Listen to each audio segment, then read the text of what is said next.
What we covering, Chief? Huh? What we covering? Salat al-Jama'ah. Y'all found my. Can't even see them, Johnson. You can't.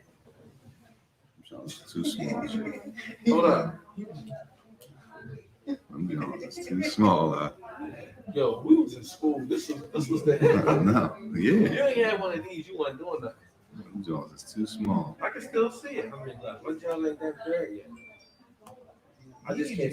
You need to get some glasses and stuff. Yeah, he don't want it. It is? No, you can. If you focus on, you can. بسم الله الرحمن الرحيم الحمد لله رب العالمين وصلى الله وسلم وبارك على نبينا محمد وعلى آله وصحبه أجمعين ما بعد. Last week we stopped in the section of who should be the imam, who should lead the salah. And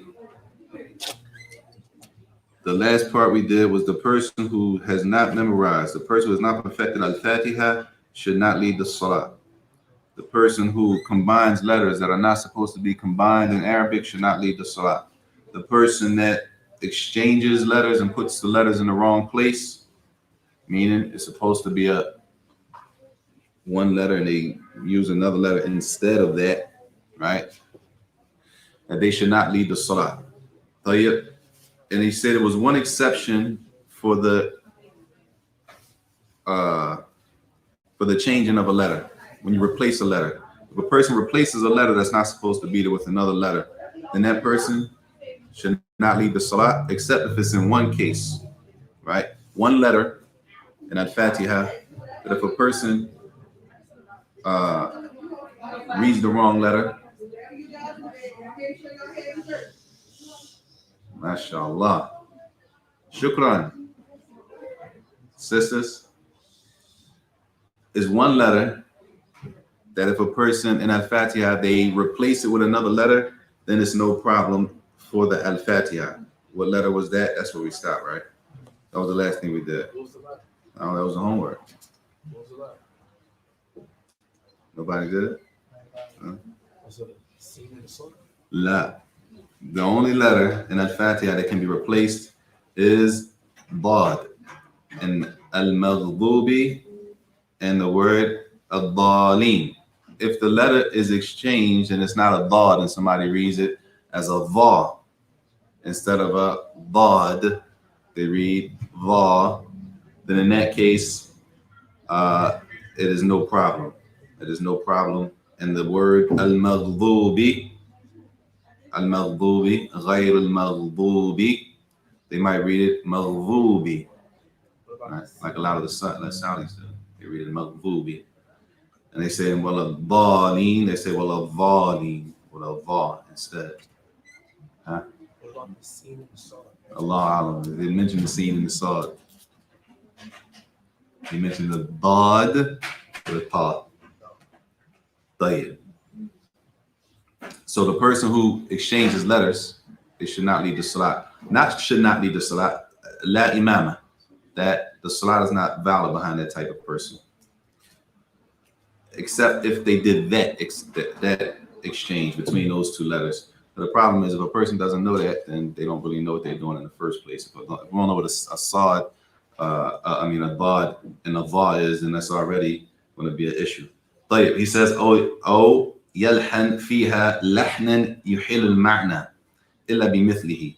The next person that should not be leading the salat is the person who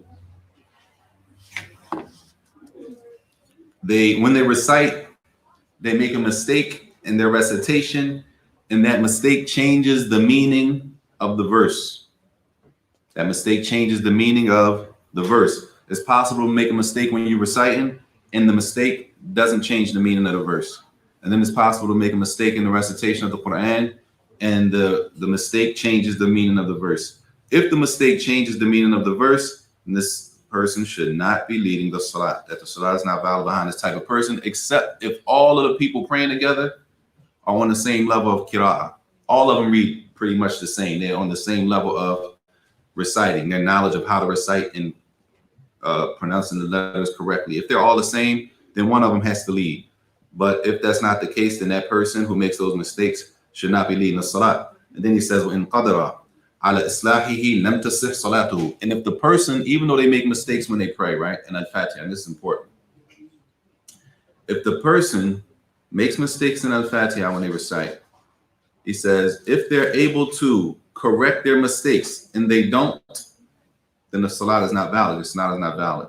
If the person is able to correct the mistakes that they have in Surah Al-Fatiha, and they don't correct the mistake, then their salat is not valid. Lam tasih salatuhu.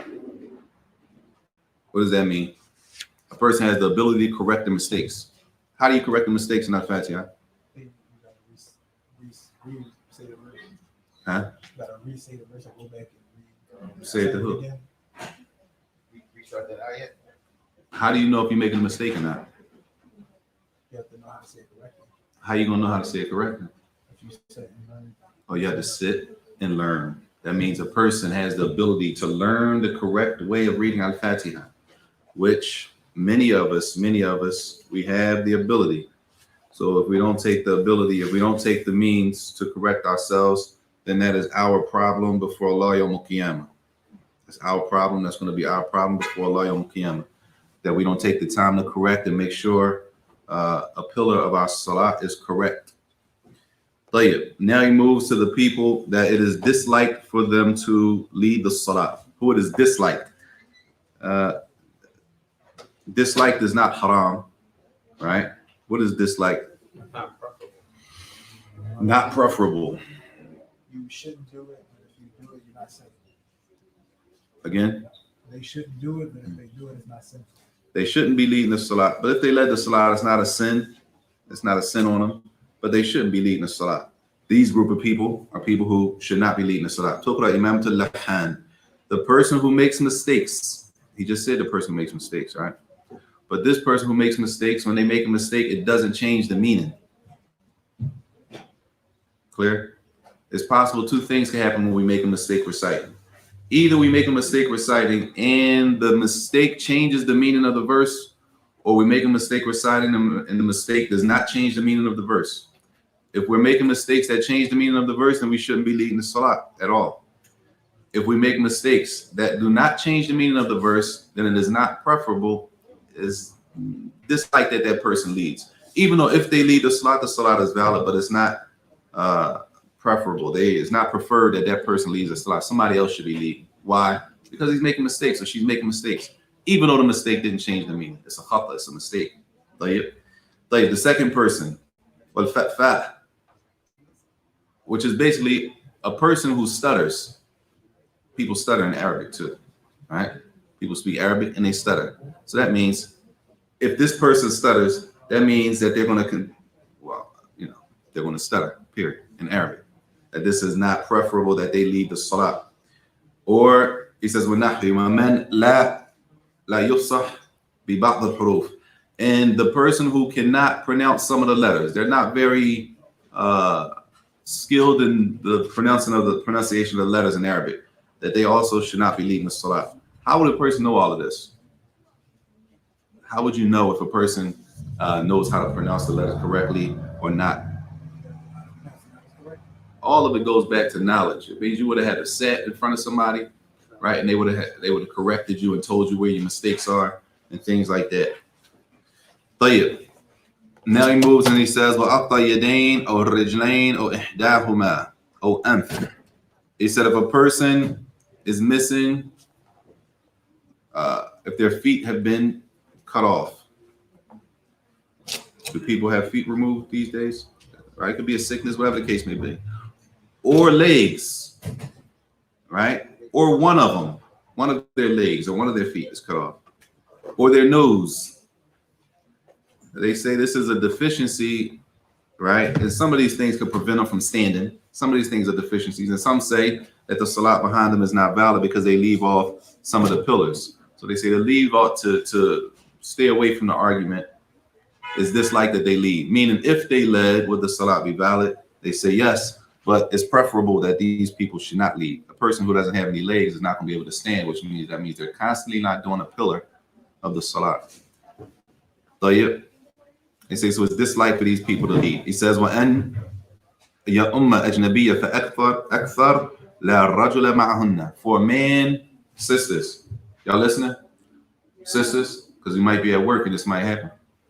For a man to lead a woman, or women,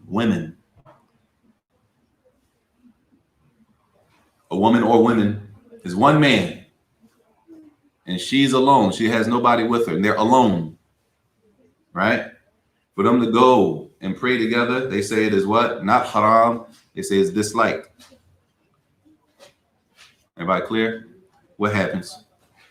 We're not in the masjid, you wherever you at. And you're ajnabiyya fa'akthar. Right? You lead a group of women in prayer, lead a group of women in prayer, and there's no other man with them. There's just one man leading a group of women in prayer. They say that is disliked. Not haram, not that they can't pray together, but they say it's disliked. Yes. So is this one is mahram or not mahram? Is that the period? What you mean? Oh, I'm sorry. I didn't translate that. When they say ajnabiyya, that means that she's foreign to you, meaning she's marryable. That's a word. You can marry her, or she can marry the man, right? Whatever, you know. As long as, meaning it's not your sister, right? You can marry sister. The women that you can marry, it's a group of women that y'all can marry, or they could, whatever the case may be, that it's not that you can't lead them. It says dislike to lead a group of women in prayer, and there's no other man with you. Why? Don't look crazy, y'all. Huh? Well, I know the man should be alone with a woman. Yeah. Out of temptation, the fear that something may lead to something, right? They not that it's haram, but you shouldn't. And they even say, now, if the case is, they say if there's only one and one alone by themselves, and they say that is haram. They say if it's only one man and one woman, and they could, if they wanted to, they could be married, meaning it's not his mother, it's not his aunt, it's not his sister, right? It's not anybody that's from there. If it's just them, they say then no, that's haram. But if it's a group of them, then they say it's disliked to do something like that. So Wallah. that's a lot valid. Which one? The one that's wrong. Is the salat valid and the one that's not? Allahu A'lam. It's possible that something can be haram and that it's tasih. It's valid. It's possible something can be valid with the sin. That's a sin, but the sin may not necessarily invalidate the action. Everybody clear? So it's possible it can be sahih ma'al itham, tasih ma'al itham. It's valid, but also the person is a sin on them for doing something. Allahu A'lam, if that salat is invalid. Allahu A'lam. Just learning, I wouldn't think the salat is invalid. I would think that it would be sahih, that the salat would be valid with the sin, like other things that happen like that. Tayyib. He says, also, is this like Oqawman, aktharuhum yakrahuhu bihaq? Is this like for a person to lead a group of people in the salat, and the people don't like the imam? The people don't like the imam, right? But the people got to have a valid reason not to like the imam. Not this, right? What would be a valid reason not to like the imam? He's a liar. That's a nuqs in his deen. Like he has some problems, he has some issues in his religion. That's a valid reason. Everybody clear? Clear? Valid reasoning. Not just the fact, meaning that would be disliking the imam with a right to do so. The imam lies. The imam does things that are not Islamic, right? Therefore, the people that follow behind, they have a problem with that. That's haq. They have the right to be, to feel some type of way about that. But if the imam is a person that prays on time and he does everything the Muslims, and maybe the people following behind them are not very religious. Maybe they're the ones not really deaning like that. So to the fact that they're not deaning the imam is they got a problem with the imam because he is he extra, or he's deaning. So they got a problem. No, that's not haq. That's not. They don't have the right to be upset about a person who is practicing the deen. Tayyib. He says, وَيَصِحُ الْإِمَامِ مَنْ يَقْضِي الصَّلَاةِ بِمُؤَدِّيهَا. And this goes both ways. وَعَكْسُهُ. He said, it goes both ways. There's a salat called qadha, which, mathalan, for example, is possible that a person, we say make it up. You got to make up a salat, right? You missed the salat, you got to make up the salat, right? So a person comes in and they have to make up dhuhr, right? They got to make up dhuhr. That means their salat, they're making it up, and the imam, and the people in the masjid are praying dhuhr. They're praying dhuhr for the. All right, let's start over. Qadha means I'm coming back. We say make up. Let me see how we can. Are you saying like is this a lot still in this time? Huh? Is this a lot still in this time? Or is it like they made this a lot without wudu or something and they gotta redo it? Yes, you're either salat. Either way, you gotta make the salat up, right? Point is, I'm making up the salat, right? Let's say I overslept, right? And I'm making up the salat. But let's say I prayed without wudu. I gotta make up the salat. The salat didn't count. That's i'adah, though. That's i'adah. Like either way, when I'm making up the salat, that means they're praying it for their first time. They have no mistakes.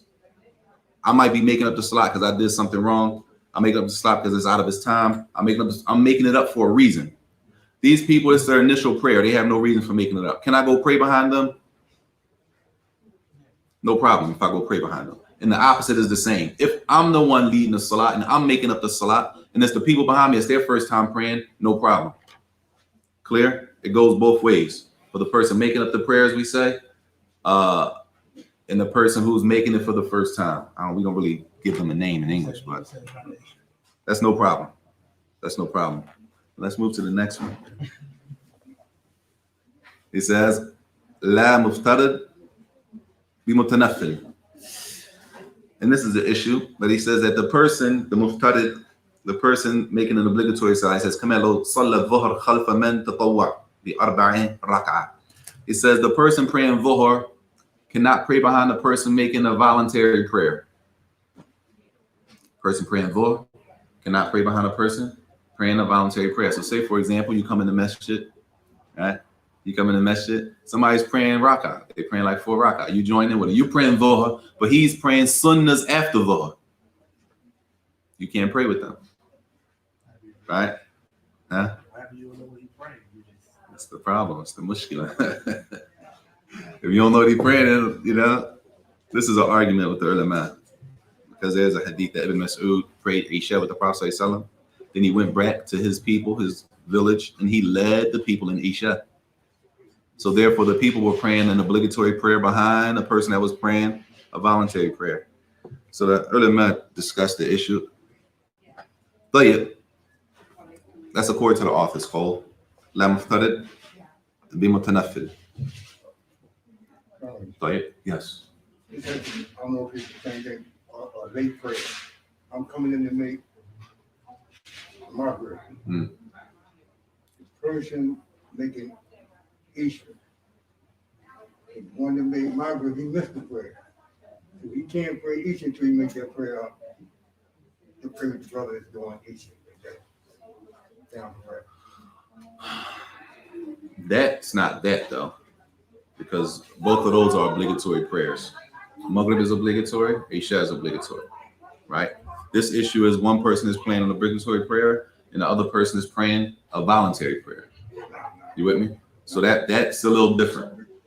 That's a little different. And he clarifies, he says, La dhuhr khalf nahu al-asr. Right? Not the case of a person prays dhuhr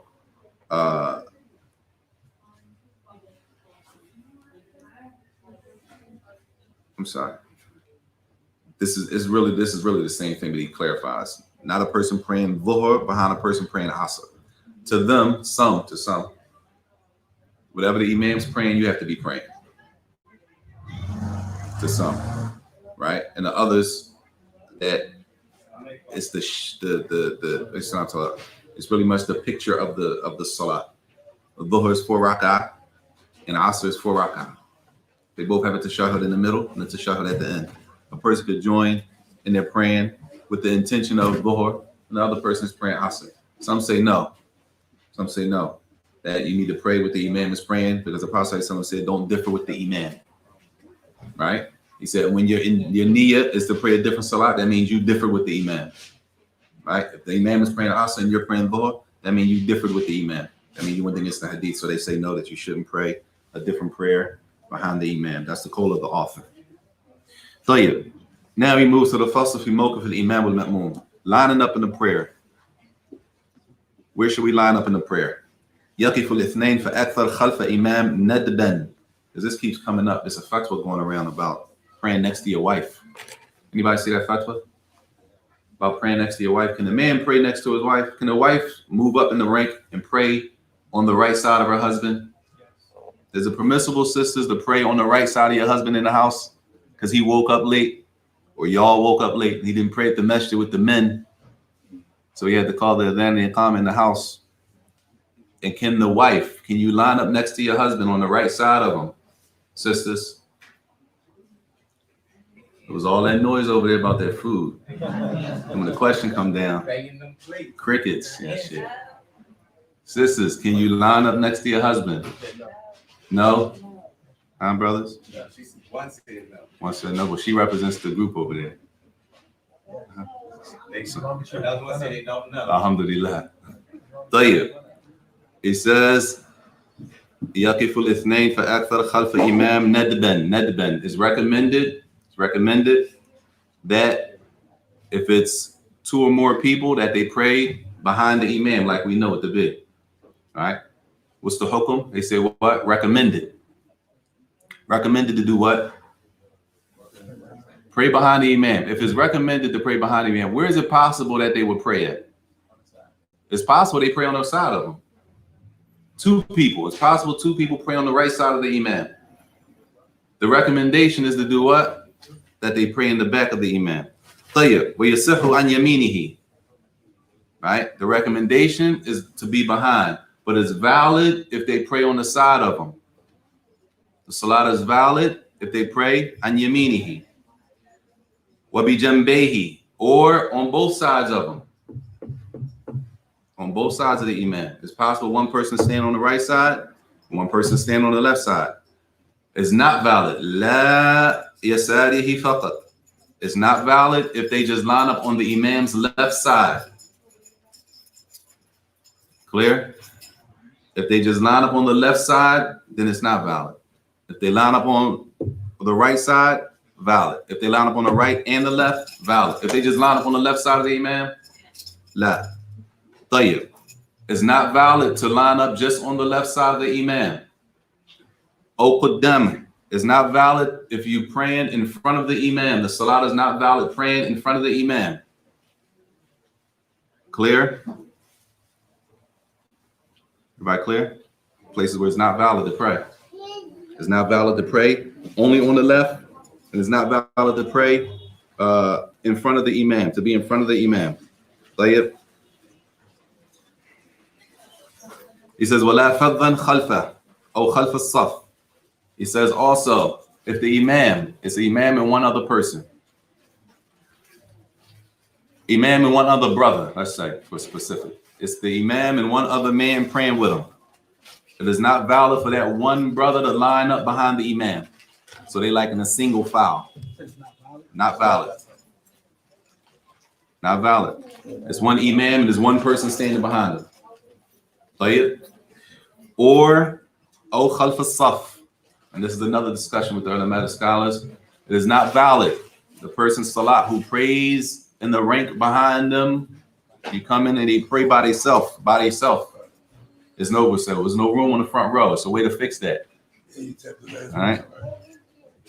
There's a discussion how to fix it too. There's a discussion how to fix it. Should you be pulling the person? No. Should you tap them? Right? Some say la, some say no problem. Some say no problem if a person prays back there by themselves. But it's a discussion. It's a discussion if you should be praying in the rank by yourself. You know, you come to the salat late. The first row is filled up. What we shouldn't do, y'all, is block the whole row so that nobody else can get by to make wudu or use the bathroom. Brothers, I don't know if the sisters do that. We're going to squeeze in the front row. So now nobody else can come in and use the bathroom, make wudu, and join the salat because you pray on the, you know what I'm saying? Nobody else can get by. طيب. He says, the only time that one person lines up behind the imam is if it's a woman lining up behind the man. Right? The woman if one woman lines up behind one man, then the salat is valid, no problem. If one man lines up behind one man, then his salat is not valid.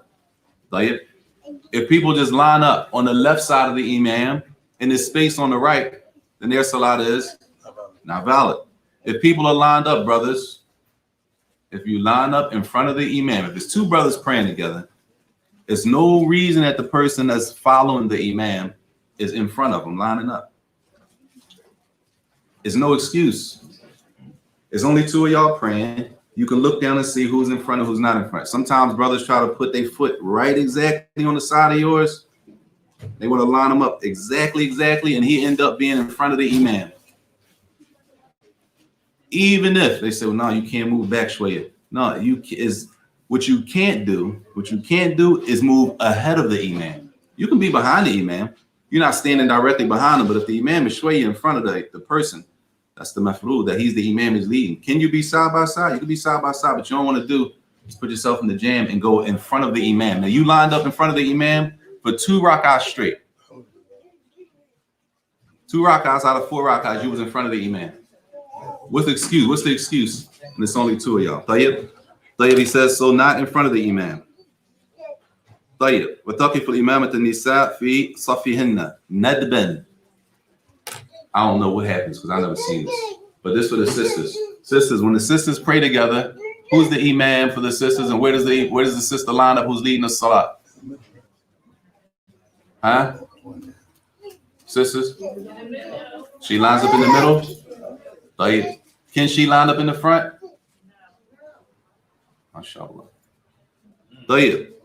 It says the woman who leads the sisters in the salat, she lines up in the middle.